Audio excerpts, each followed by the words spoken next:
Hi, Manu. Thank you for being with us today. Hi, yeah, thank you so much for having me.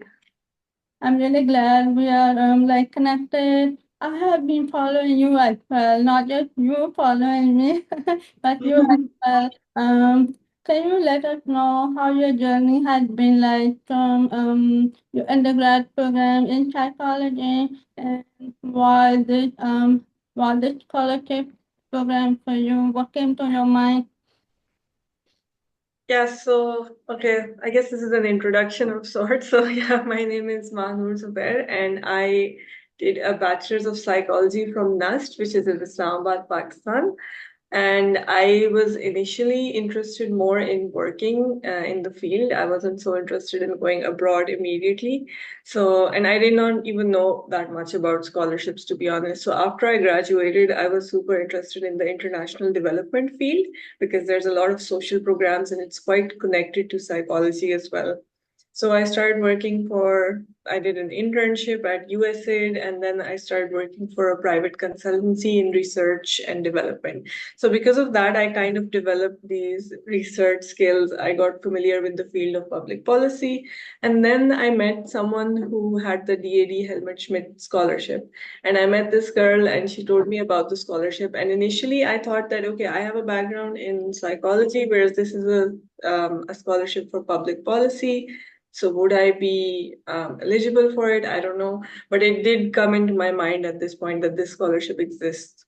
So after about a year of working, the applications open in June. So when they opened in June of 2022, I decided to apply. And yeah, I just maybe I can give some application tips a bit later, but I just applied.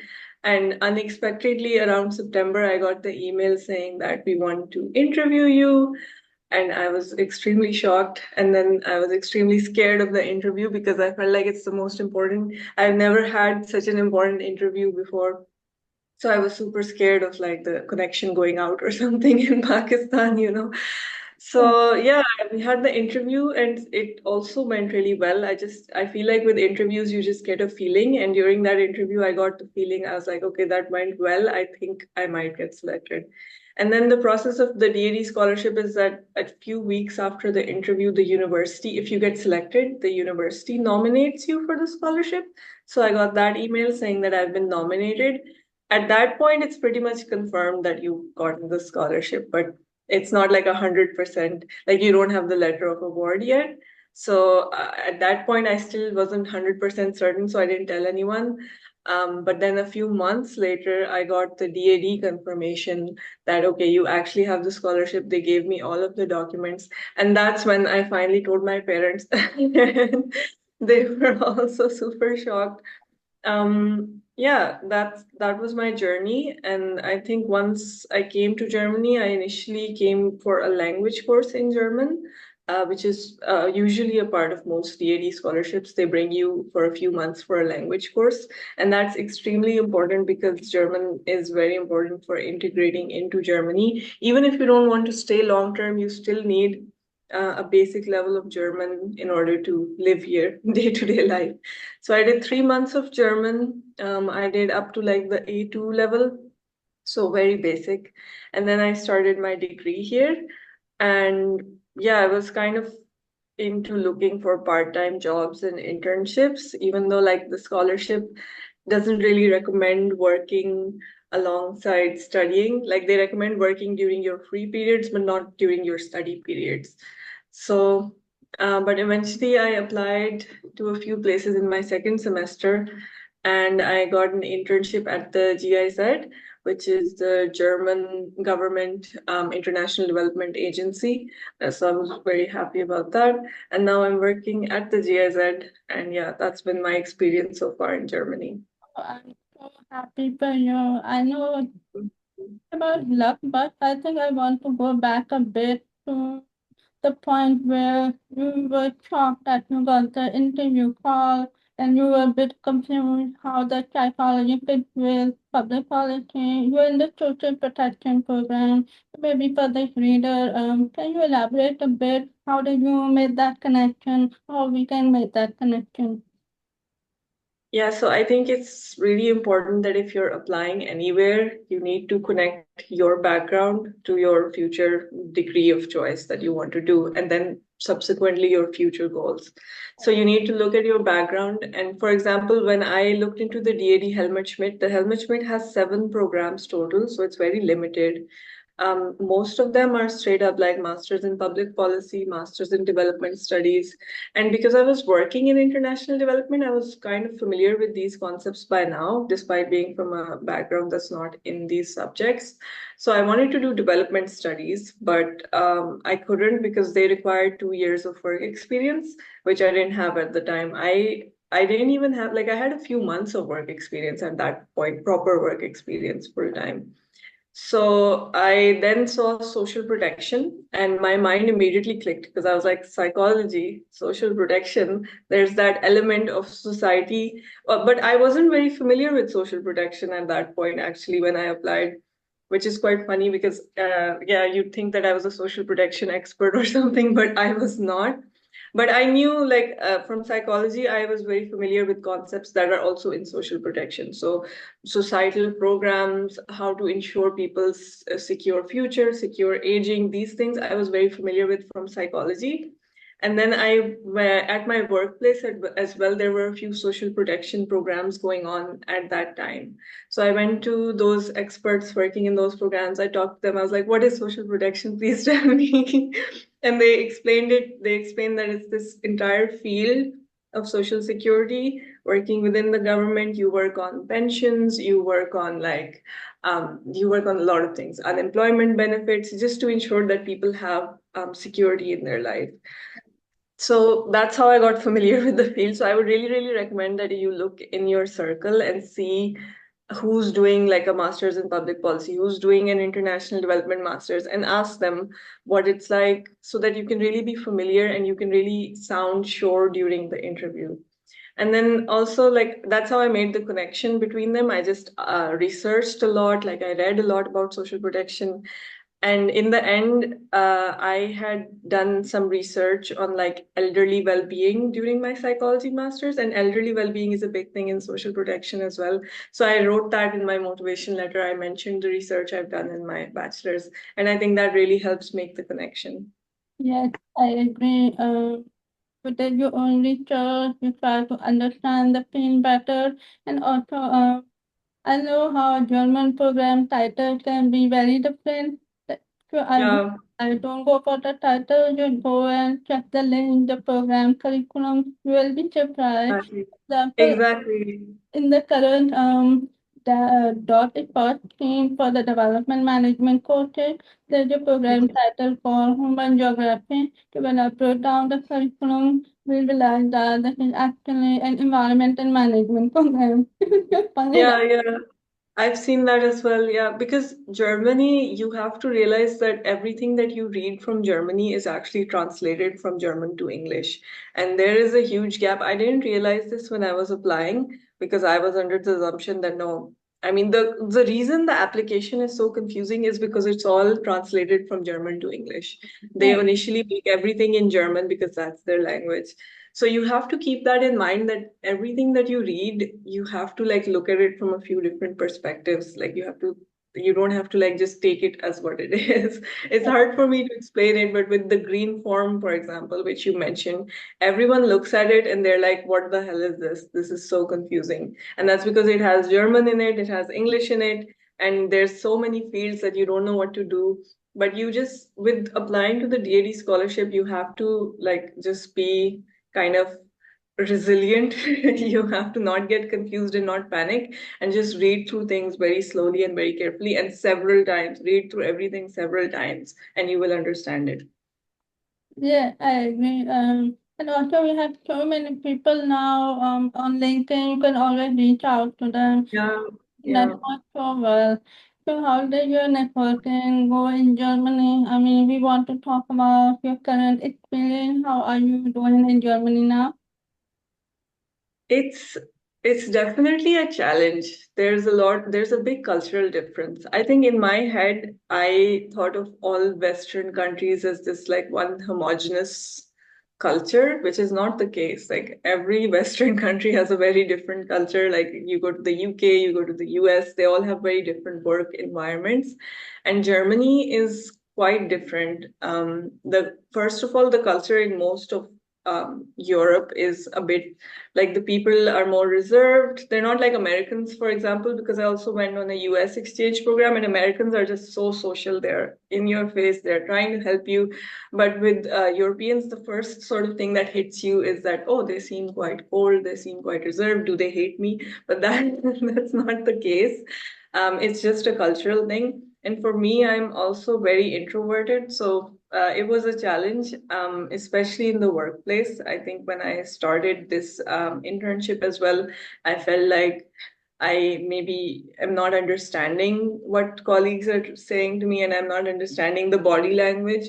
I'm just like, okay, do they hate my work? Do they like it? I'm so confused. So you have to like be resilient to those things and just understand that it takes time to integrate here, and that maybe not everyone wants to be your best friend from day one. It takes time to talk to people, to make friends, and that's okay.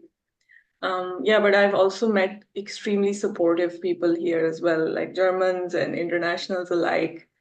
So don't worry about it, especially with the DAD scholarship. You have like a huge network as soon as you land because you're with a bunch of other scholarship holders.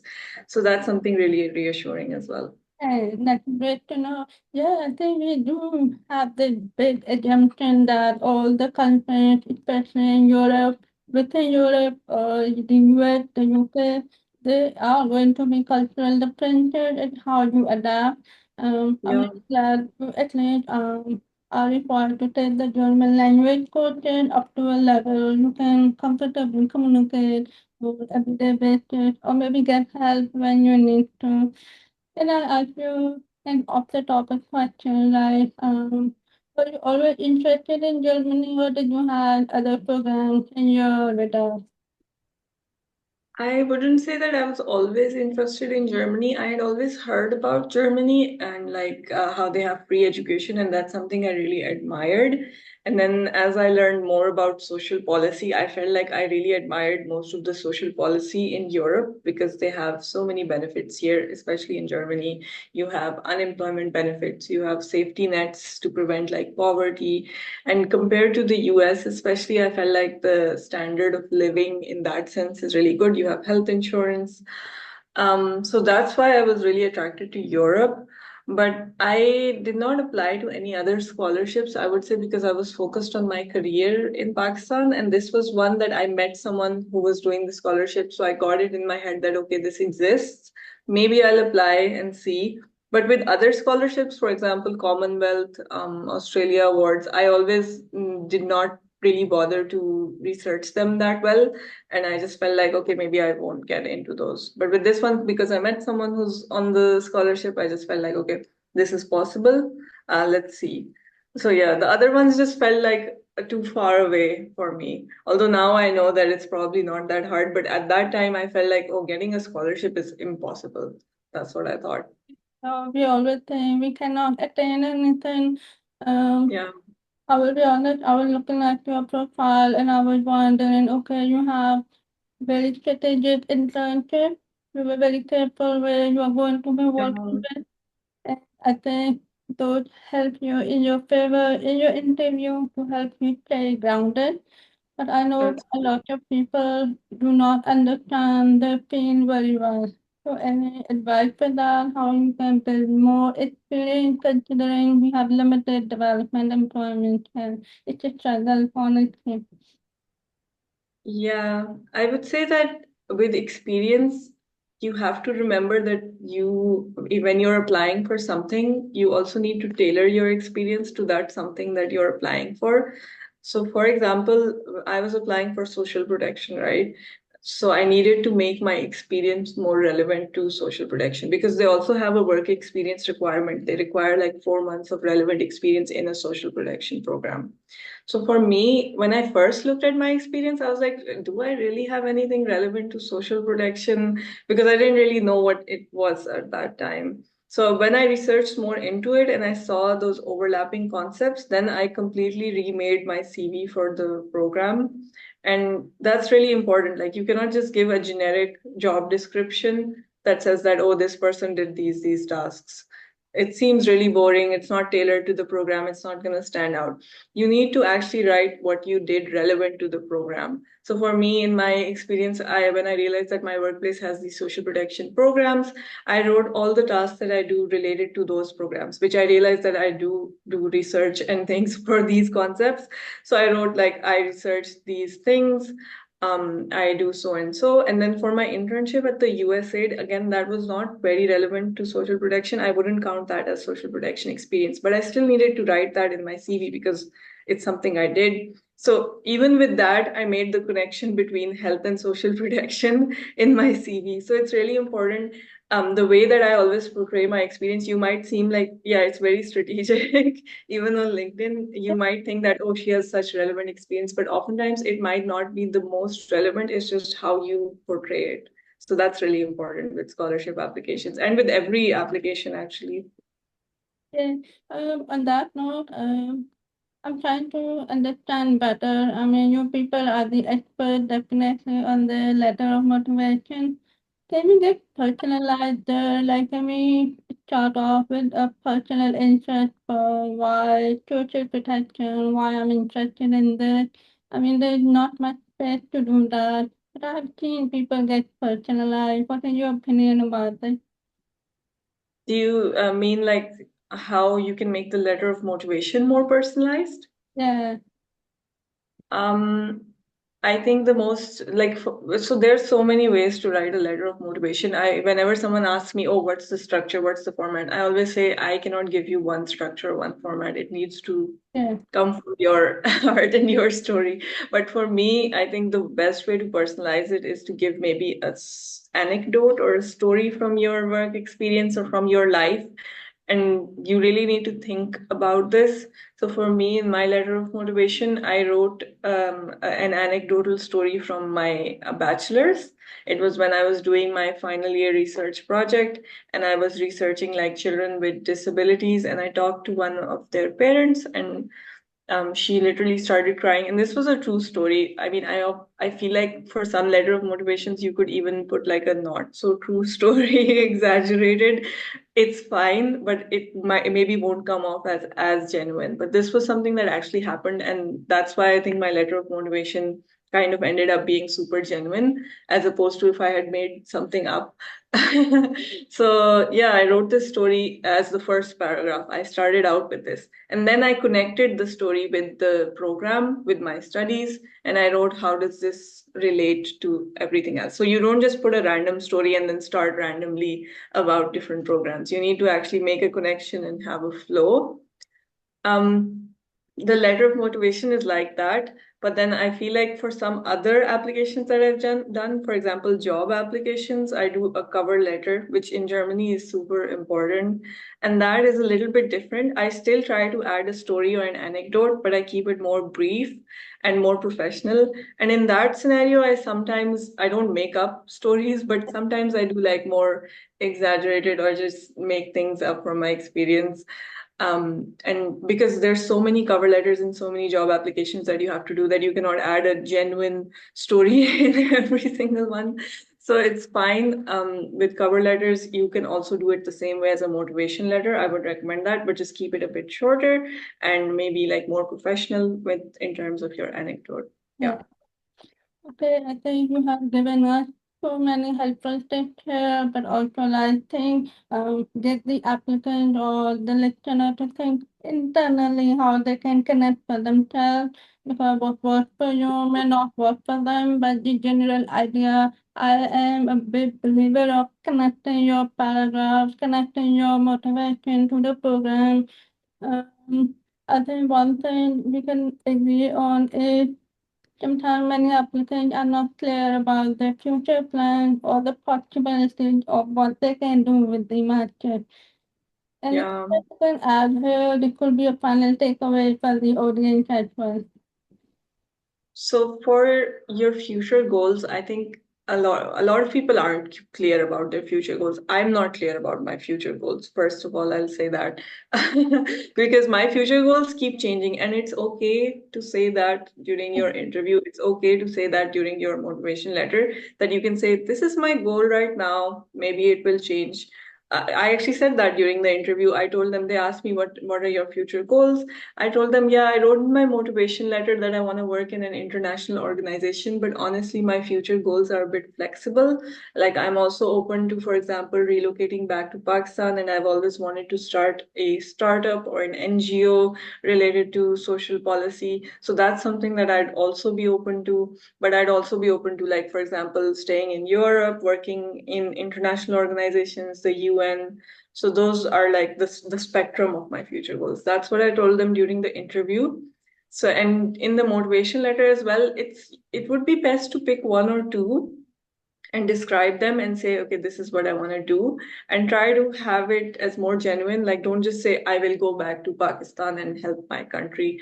Just try to think of it more genuinely. Like, it's fine to say that you want to stay in Europe or Germany, but just try to see how you would be benefiting society, how you would be using the skills that you learned to improve people's lives. That's really important.